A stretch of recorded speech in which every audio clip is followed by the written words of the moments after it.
हे जे काही तुमचं वागणं आहे ते सुद्धा तुमची मुलं बघतायत, त्याचं काय करायचं? हा, म्हणजे जगातले सगळे चुकीचे आणि तुम्हीच ते फक्त बरोबर. हा जो काही तुमचा समज आहे ना, तो डोक्यातनं आधी बाजूला काढून ठेवा. नाही, अनिश चुकीचा असेल, पण म्हणून तुमचं वागणं फार आयडियलाइज करण्यासारखं नाहीये. अरे वा, आता तू आम्हाला शिकवणार? काय केलंय आम्ही? काय केलं म्हणजे? आपली सोसायटी हे आपलं एक कुटुंब आहे असे डायलॉग मारत फिरत असताना. हा, मग काय चुकलं त्यात? चुकीचं काहीच नाहीये, पण आपल्यापैकी जर एखादा माणूस चुकीचा वागला तर आपण त्याला सावरायचं का त्याला टोचून टोचून मारायचं? त्याची समजूत काढायची का त्याचे असे वाभाडे काढायचे? हे शिकवणार आहात तुम्ही मुलांना? वा, चोर तो चोर वर शिरजोर. बाप्पा, तोरणे, मी चोरी केलेली नाहीये. हो, मग उगाच त्याने एवढा मोठा तमाशा केला का तुषारने? हा, तुझ्या घरी उगाच पोलीस आणले का? हे मला नका विचारू, त्याला जाऊन विचारा. आजच्या आज त्याच्या तोंडावर त्याचे पैसे फेकून मारतो बघा. वा, मग ते वर्षा मॅडमचे पैसे? मामा, हा हा, पण त्या तुषारला न सांगताच पैसे घेतलेस म्हणजे चोरीच नाही का? अरे मित्र आहे ना तो तुझा, मग का वागलास असं त्याच्याशी तू? तुमचा काय संबंध आहे याच्याशी? त्याचा मित्र आहे ना, मित्रांमधलं भांडण आहे ते निस्तरून घेतील. आणि काय हो, तुम्ही काही जगातल्या सगळ्यांची भांडणं सोडवण्याचा मक्ता घेतलाय काय? उगाच आपलं विषय सापडला की नाक खुपसायचं नका करू. अगे भैरवी, काही काय बोलत चाललीस ग? जरा बघ आजूबाजूला, सगळी पुरुष मंडळी आहेत. मग मी कोण बोलतय हे नाही बघत आहे, मी काय बोललं जातंय हे बघतीये. आणि ते जर चुकीचं बोलत असतील तर मी त्यांना उत्तर देणार. आणि देसाई, मुलांना काहीही शिकवण्याआधी ना स्वतः मॅनर्स शिका. नाही, 50 वर्ष जुनी सोसायटी आहे, 3 पिढ्या सलग इथे राहिलेल्या आहे, सगळं मान्य आहे तुमचं, पण म्हणून एकमेकांच्या घरात घुसायची काही गरज नाहीये. अडल्या नडल्याला मदत करायची असते, मागून वार करायचे नसतात त्यांच्यावर.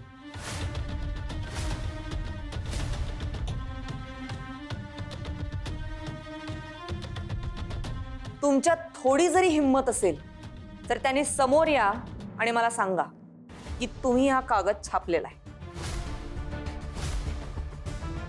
हिंमत? हा सांगा.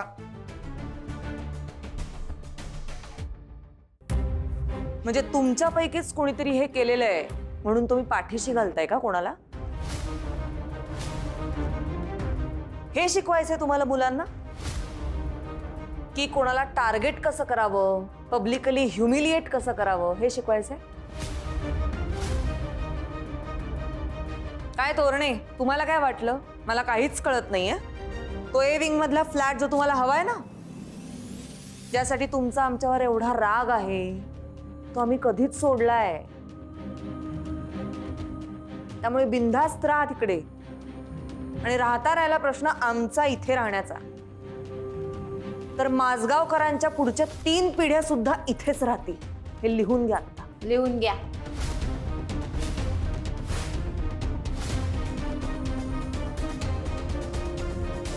तुम्हाला जर वाटत असेल की अनिशची बदनामी झाल्यानंतर आम्ही इथून निघून जाऊ, तर असं काहीही होणार नाहीये.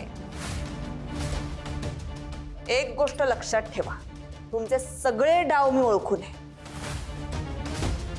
आणि ते उधळून लावायला सक्षम सुद्धा आहे.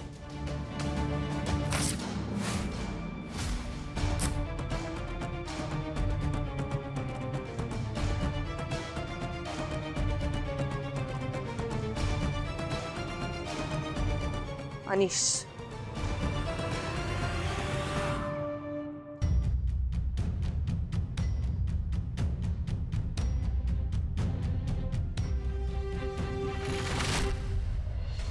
जे काही घडलं ते फार वाईट झालं, पण अनिश मला एक सांग, हे पैसे नक्की मिळणार आहेत का नाही? मिळतील. का विश्वास ठेवायचा आम्ही तुझ्यावर? गेल्या काही दिवसात जे काही घोळ घालून ठेवलेस ना त्याच्यानंतर तर आई प्लीज, बाबा प्लीज तुम्ही दोघंही निघा आता. आम्हाला काही लागलं ना तर आम्ही सांगू तुम्हाला. Please sorry. अगं आम्ही निघणारच आहोत भैरवी, पण ऐक माझं. अगं जरा लवकरात लवकर चांगली नोकरी शोध. हा काही तुमचं घर सांभाळेल असं वाटत नाही मला. नाही वाटलं होतं मला की याच्यावर ताण पडला तर काहीतरी चांगलं करेल, काहीतरी चांगली नोकरी शोधेल, पण कसलं काय. आई आपण यावर नंतर बोलू. ठीक आहे, जातो आम्ही. भैरवी काळजी घे, आणि काही बोलावं असं वाटलं तर फोन कर. हो. चल मी तुम्हाला सोडायला येऊ मी? गेले ते. चल आपण जाऊ ना. चल काही आपलं बडबड. दिशा मामा, विचार काय हो? काय मुद्दाम करता का तुम्ही? वर्षा मावशींच्या पैशाचा विषय काढायची काय गरज होती खाली? हो, मी काढला विषय. काढला चुकून चुकून झालं ना. चुकून? असे विषय चुकून निघतात? हा बाई, माफ करजो आम्हाला. परत अशी चूक नाही होणार आमच्या हातून. पुन्हा हा विषय घरात निघता कामा नाही, कळलं? हा हा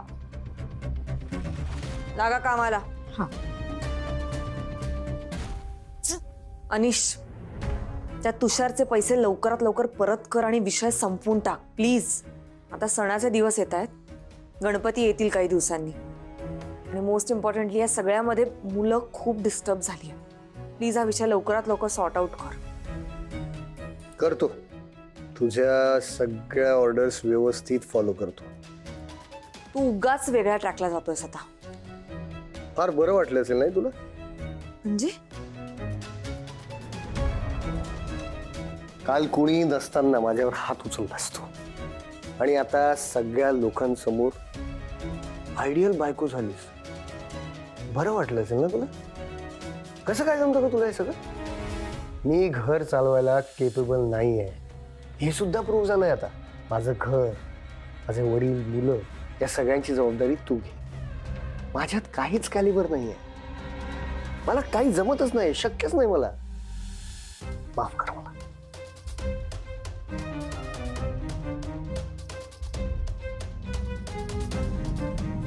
अनिशचं वागणं हाताबाहेर जायला लागलंय, आणि याचा त्रास भैरवी लावतोय. आजोबा तुम्ही बोलणार होतात ना तिच्याशी बिझनेसच्या बाबतीत, म्हणजे यानी तिलाच बेटर फील होईल, तिलाच डिस्ट्रॅक्शन मिळेल. ठीक आहे, और एल्स तुम्ही मला हेल्प करा. म्हणजे तुम्ही सिरियसली घेताय म्हटल्यावर ती पण सिरियसली घेईल. हा. मग मला एक सांगा, तुम्ही जो बिझनेस करायचा म्हणताय, तुम्ही करणार कसा पण हा बिझनेस? त्या बिझनेससाठी भांडवल लागतं, स्टाफ लागतो, पैसा लागतो. तुमच्याकडे यातलं तर काहीच नाहीये ना. मग आता मग भैरवी कसा बिझनेस करणार सांग बघूया.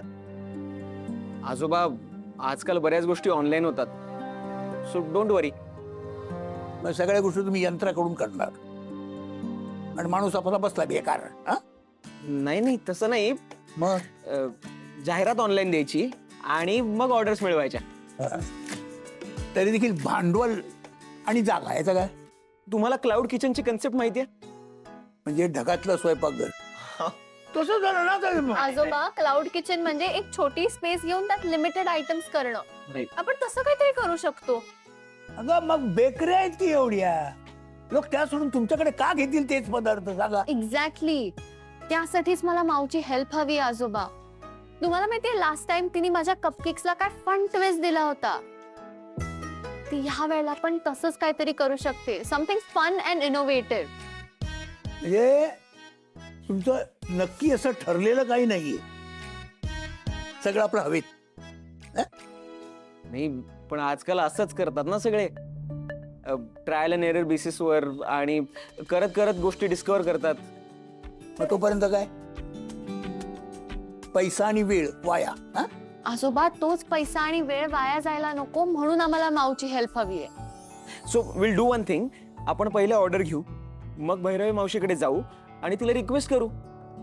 अजून तरी ती नाहीच म्हणते रियांश. मी सांगितलं, वर्षा मावशीनी सांगितलं. आजोबा त्यांनाही या बिझनेस प्लॅन मध्ये पोटेन्शियल दिसतोय. प्लीज तुम्ही सांगा ना तिला. आता तरी तुम्ही काहीतरी विचार करा प्लीज. प्लीज. नाही, बरोबर आहे, पण मांजराच्या गळ्यात घंटा बांधायची कशी?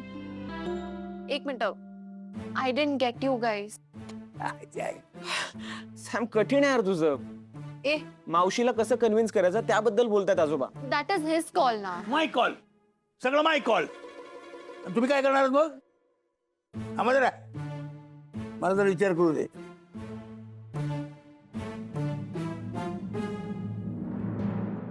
हे घ्या साहेब, 4 लाख मोजून घ्या.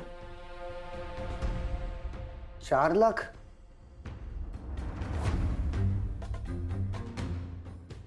आणि याच्यावरचा इंटरेस्ट? इंटरेस्ट कसला? साहेब केवढी घाई केली तुम्ही. इन्व्हेस्ट केलेले पैसे लगेच विड्रॉ करावे लागले. त्यात मी काय करू शकतो? हा माझा तर प्रॉब्लेम नाहीये ना. हो, पण तुम्हीच म्हणाला होतात ना जास्त पैसे आणा मग तुम्हाला इंटरेस्ट देतो म्हणून. साहेब तुमचे पैसे बुडाले तर नाहीत ना. अहो मिळाले हेच नशीब समजा.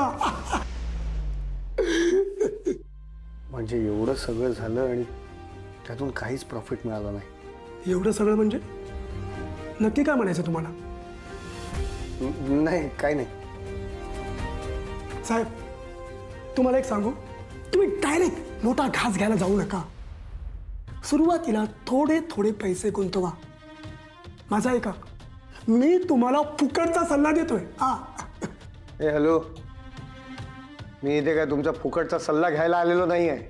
साहेब केवढं चिडताय, रागावू नका. तुम्हाला तुमचे पैसे मिळालेत ना, मला माझा लायसन द्या. असं नाही चालत साहेब. हे घ्या. अरे गुड, थँक्यू साहेब, थँक्यू. आणि हा साहेब, काही गरज लागली लगेच मला फोन करा. मी आहेच. तुमच्या फायद्यात माझा फायदा आहे, लक्षात घ्या. ठीक आहे, येतो मी. घ्या.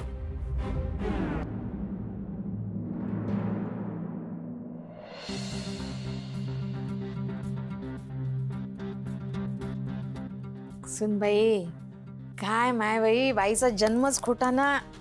म्हणजे नवऱ्याच्या डोक्यात शिरलं वारं तर बाईलाच निस्तरावं लागतं सारं. नाही, मले पण वाईट वाटून राहिलं ना तिच्याबद्दल. हो ना, खूप. खरंच. हो बास,